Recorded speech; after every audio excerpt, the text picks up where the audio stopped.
আধুনিকতার ছোঁয়ায় বদলে যাচ্ছে মসজিদ সমূহের ডিজাইন, আসছে অনেক নতুন নতুন আকর্ষণ। ঐতিহ্য ও আধুনিকতার সংমিশ্রণে গড়ে তোলা এমনই এক বিশেষ মসজিদ জয়পুরহাটের হিন্দা কসবা শাহী জামে মসজিদ। আজ আমাদের ভ্রমণ ছিল জয়পুরহাটের এই ইসলামী স্থাপত্য শিল্পের অন্যতম নিদর্শনের সাক্ষী হতে।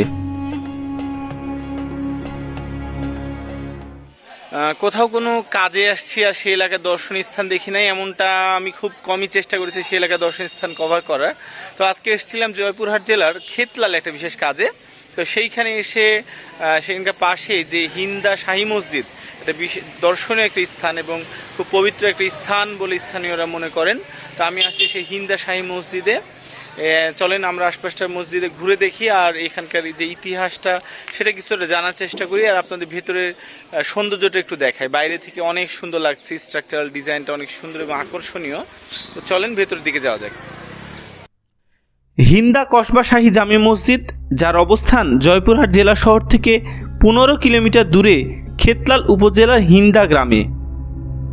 বাংলা 1365 সালে অর্থাৎ ইংরেজি 1958 সালে বাগমারি পীর হিসেবে পরিচিত চিস্তিয়া তরিকার অন্যতম পীর হজরত আব্দুল গফুর চিস্তি রহমতুল্লাহ এর নির্দেশে মাওলানা আব্দুল খালেক চিস্তি এটি নির্মাণ করেন। হজরত আব্দুল গফুর চিস্তি নিজে এর নকশা তৈরি করেন এবং ভিত্তিপ্রস্তর স্থাপন করেন। মসজিদ প্রাঙ্গণে প্রবেশের শুরুতেই এর দৃষ্টিনন্দন গেট চোখে পড়বে।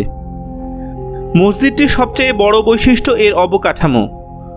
মুঘল ঘরানার আকৃতিতে নির্মিত মসজিদ সমূহের বাইরের দেয়ালে পোড়ামাটির আস্তরণ দেখা গেলেও এই মসজিদে বাইরে আস্তরণে পরিলক্ষিত হয় কাঁচ ও চীনামাটির টুকরার সমন্বয়ে বিভিন্ন নকশা। সূর্যের আলো পড়তেই এই মসজিদটির ঝলমলে নজরকাড়া রূপ যে কাউকে মুগ্ধ করবে।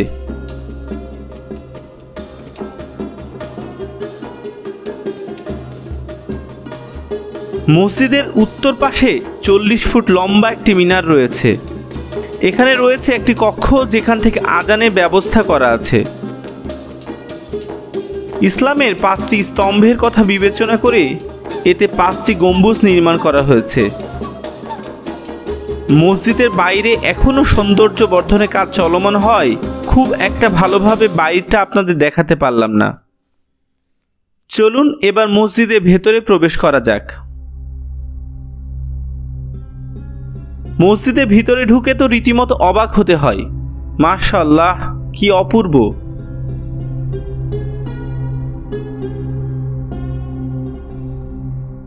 আধুনিকতা, ঐতিহ্য আর রুচিশীলতার এক অপূর্ব সংমিশ্রণে গড়ে তোলা এর ভেতরে অবকাঠামো। মসজিদের ভেতরে দৃষ্টিনন্দন কাজে মুগ্ধ হয়ে আমরা বেশ কিছুটা সময় অতিবাহিত করি এখানে। মসজিদের আশেপাশে রয়েছে বেশ কয়েকটি মাজার। এখানে বছরে একদিন বিশাল উরস ও মেলার আয়োজন করা হয়ে থাকে। মসজিদটি চিস্তিয়া তরিকার অন্যতম একটি মসজিদ হওয়ার কারণে নিয়মিত দর্শনার্থীর আগমন ঘটে এবং এখানে অনেকে অনেক কিছু মানত করে থাকেন।